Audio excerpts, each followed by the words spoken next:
Well, hi everybody, and welcome back to the channel. Today we're going to ride again over the Gentle Annie, but this time going from west to east, and this is pretty much uncut, so you can see what it's like pretty much for the whole trip over.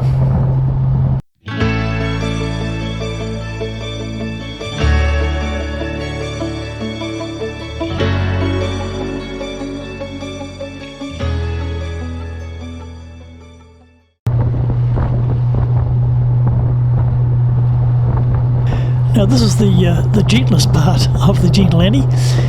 Coming up, as you can just see, coming up into view now, there's the first of the hairpins, and there's a few of these coming up as you go over the Gentle Annie. A little bit rough here. The road had actually slumped a few centimetres, but the council have been out and done a reasonable job of fixing it up, but I think that's going to be an ongoing problem. And now we really start to climb. The GoPro doesn't do the justice, and it never does actually. Very hard to get a perspective on just how steep some of this road is.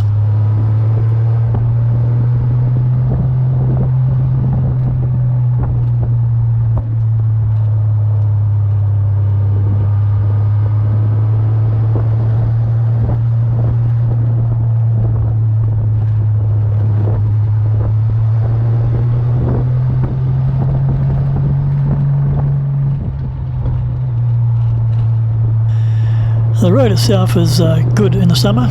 In the winter though, however, there's often a lot of ice, especially in the shady places which don't get the sun, for example right where we are at the moment, and the ice can sit around there for days and just build up. And the other thing, it gets a bit of snow as well. Occasionally you find that most winters it's closed for 2 or 3 days here and there. So if you're riding this road or driving this road, check the conditions first and see whether the road itself is open.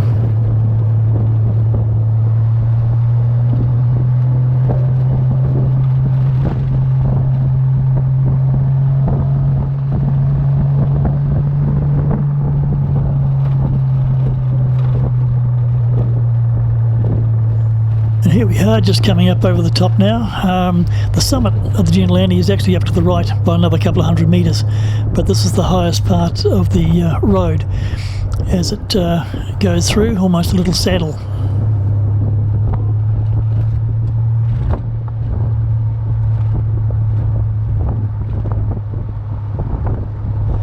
And today's verse comes from John chapter 15 and verse 13. And that says, "No one has greater love nor stronger commitment than to lay down his own life for his friends."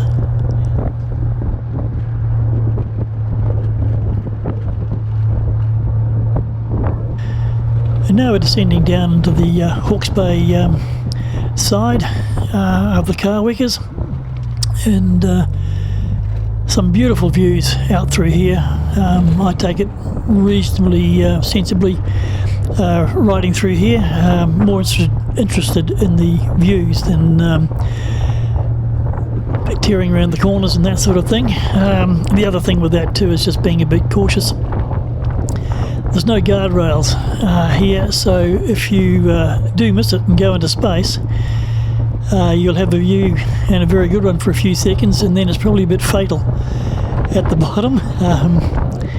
But it's not the fall that does it. It's just that sudden stop at the bottom that seems to terminate things.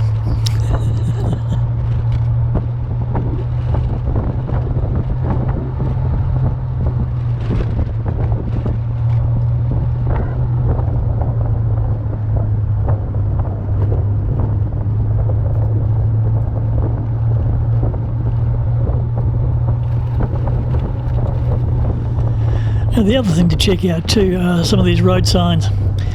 Now when they say it's 25 k's, that's what they mean. It's not a suggestion. You can go a little bit quicker, but then if things aren't quite right, you're going to end up flat on your backside. So you just pay a bit of attention on that. They're there for a good reason. Now, this section here can get fairly icy in the winter. And I've heard of guys actually who've ridden their bikes up through here, haven't been able to ride on the road. So what they've done is actually ride on the grass. And they park up around here somewhere and then walk up 50 or 60 metres and then skate back down to the bikes on the ice. Fairly adventurous sort of guys.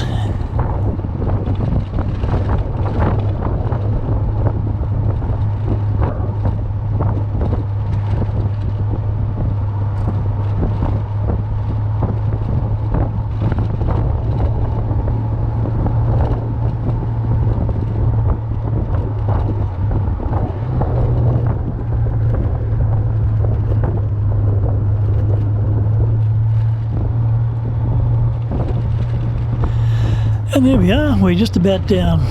Just off to the left there is the old road that used to go down to the old bridge. The remnants of the piles are still in the river there. And this little bit here sidles along the bottom of the Gentle Annie and down to the new road bridge. The new road bridge being there for quite a number of years now, over the Narororo River.